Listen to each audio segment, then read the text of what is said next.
আমি শুভেন্দু অধিকারী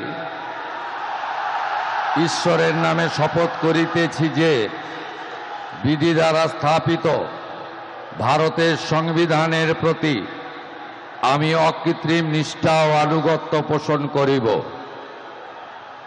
আমি ভারতের সার্বভৌমত্ব ও অখণ্ডতা রক্ষা করিব।